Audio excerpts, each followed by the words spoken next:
आमर बर्तमान आम शक्ति मु कहबी 3 गुण बढ़ी जाइए जेहेतु कृतिवास रथ बाबू बीके महाराणा बाबू मो सहित आज संपूर्ण रूपे जड़ित हो जाती। कहबी आम जो किछि वर्ष है आमर संघर कार्यक्रम स्थिर हो जाता संपूर्ण रूपे तार कारण कौन कारण किछि खल प्रकृतिर व्यक्ति असामाजिक व्यक्ति जो माने कि लोक मानकर भल चाहती समाजर कल्याण चाहती नहीं से माने किछि षड्यंत्र करथिले कारण ए संघ जो हिसाब रे आगु बढ़ुला से सेमानको विपद थिला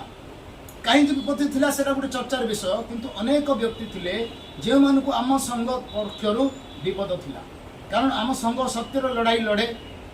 10 लाख 15 लाख धार्मिक कर्मी मानक पई तांको अधिकार पे आंदोलन करे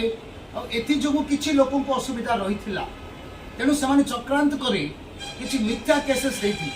किछि कोन मु 40 रु ऊपर केस देथिले मो ऊपर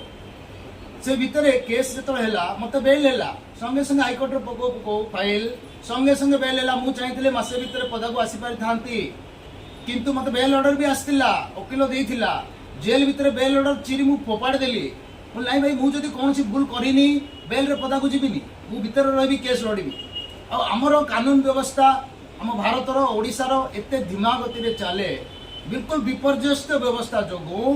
3 वर्ष लगिगला तेणु समस्त केस मु लड़िली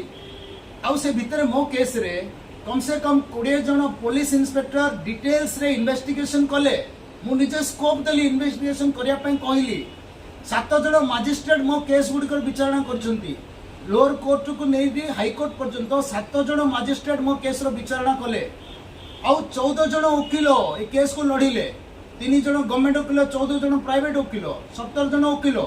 माने 40 रु ऊर्ध्व टैलेंटेड व्यक्ति एजुकेटेड व्यक्ति ए समस्त केस उपर काम करिसेंती आ अंतिम रिजल्ट कोन आसिला फलाफल केस रो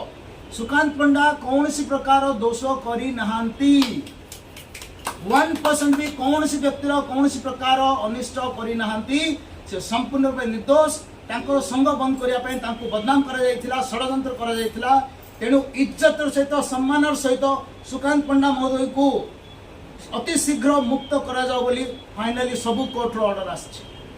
से ऑर्डर हम पाखर अछि आ समस्त कर बेनकाब होइचंदी जो माने षड्यंत्र करथिले तो कौन सी दोषी को छड़ा जीव नहीं कारण से माने मोर पर्सनल दोषी नुहंती कारण मोर असुविधा जो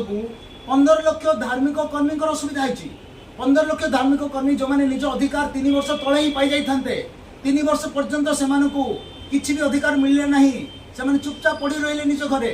आंदोलन बिल्कुल आगु पढ़ी पारला नहीं तो ये जो खल प्रकृतिर व्यक्ति माने षड्यंत्रकारी माने एमाने जेहेतु 15 लाख धार्मिक कर्मी शत्रु ए 15 लाख धार्मिक कर्मी ओडिशार सेमानकु दंड देबे ये समय आसीबो निश्चित सेमानकु उपयुक्त जवाब मिलिबो। धन्यवाद।